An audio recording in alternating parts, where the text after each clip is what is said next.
Just in relation to the team and the selection, 3 changes: Keith Earls, Cian Healy and Rob Herring. I would imagine they're pretty tight calls, but you seem to have gone with the more experienced player in each of those three positions. Is that an indication of what you feel is needed on Sunday?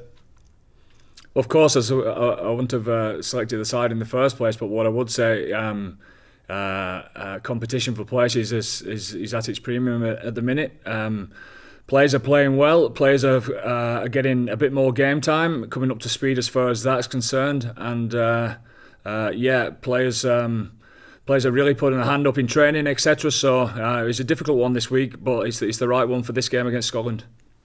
What are you expecting from Scotland on Sunday?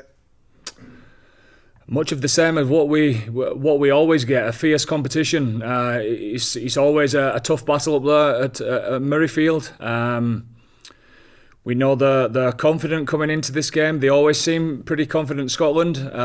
Before that, they play against us anyway, and certainly they will be this time round. Obviously, they had a red card against Wales, so they played pretty well in that game. And then the game before that was a special performance by them at Twickenham. So we know that they'll be brimming and ready for us come Sunday.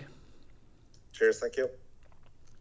Andy, can I ask you about the balance of the back row and the second row, and how key has Tadhg Byrne been for you in terms of getting the balance right, I suppose, with Hendy and James playing there as well, and allowing Will Connors to play, given that he can now play a bit of both?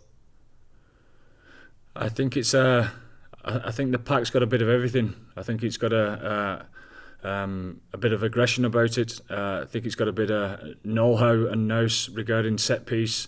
It's got dynamism as far as the ball carrying is concerned, and the back row combination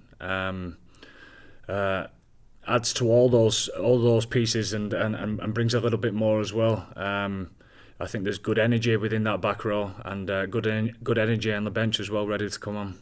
With that, the Scotland pack, a lot of talk about Hogg and Russell and how sexy they play. The type of rugby they play. Are their pack a little underrated in amongst it all?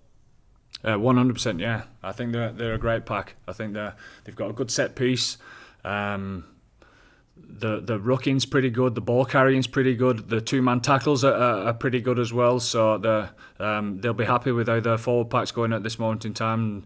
It's something that our lads are looking forward to getting the teeth stuck into. Andy, can I just ask about the back three? Obviously, it was competitive there, and Jordan came in the last game. Keith is back. What does Keith keep bringing on the wing for Ireland?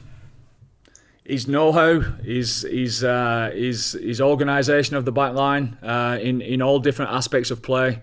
He's certainly a leader in many regards of backfield play, edge defence play. He's great under the high ball. He's still as quick as ever and still as sharp as ever. And I think there's good competition with Jacob coming back as well. There's good competition that's happening there on the wing and at full-back. And can I just ask you about that bench again? How excited are you about what a pretty dynamic bunch of players can do? Yeah, it's more and more so these days. It's becoming a full squad game, and those guys will certainly make an impact. We're super excited about the bench coming on and making a difference. There's some of those guys that we're really disappointed not to make the starting side, but they'll add and make a difference to the performance. There's no doubt about that.